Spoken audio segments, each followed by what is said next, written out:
This is your source for local news in the Heartland. This is KTVO's Good Morning Heartland. Welcome back. When it comes to over-the-counter pain relievers, you have so much to choose from. You have ibuprofen, Advil, Aleve, aspirin, just to name a few. Then you hear, well, if you have heart problems, you shouldn't take this one or that one. It can get kind of confusing. So we brought in the expert to break it down for us. We have Carla Dwyer, a pharmacist at Hy-Vee in Kirksville. Good morning. How are you? I'm good, thank you. Great. So what is the difference between all of these medications? Well, basically, when you look at the pain relievers on the shelf, you're going to find 4 different pain relievers.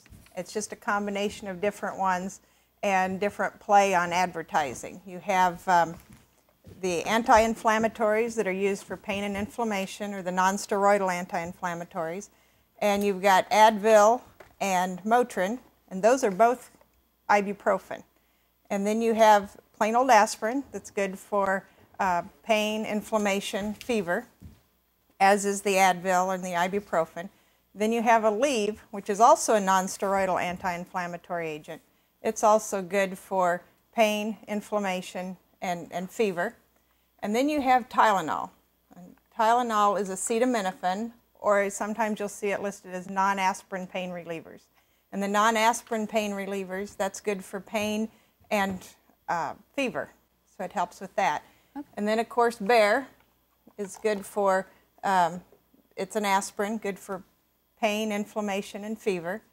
And it comes in different strengths. Sometimes your doctor will say to take a baby aspirin a day. That would be your 81 milligram aspirin. It's just a low-dose aspirin. So the milligrams really do make a difference? They do make a difference, depending on what you're trying to treat, yes. All right, and you know, when I'm buying medicine, I'm going for cheap. You know, sure. So is there a difference between name brand and generics? And, Not really, no. What you're paying for is the name, and that's why it's an elevated price. When a company comes out with a medication, they get a patent on it that's good for 18 years, so they have sole rights to that. And at the end of their 18-year patent, then the formula is opened up to other manufacturers. They haven't had to do the research, so therefore they can market the product cheaper. It goes through the same bioavailability testing and therapeutic equivalency testing, so it has to be the same in order to be marketed as a generic. So you're just paying for a name brand if you're wanting to buy Motrin or Advil. Great, so I'm still saving my money and doing the right thing. That's right, still doing the right thing. So do you use brand names, or? I use generics as long as they're available. I have no problem with them.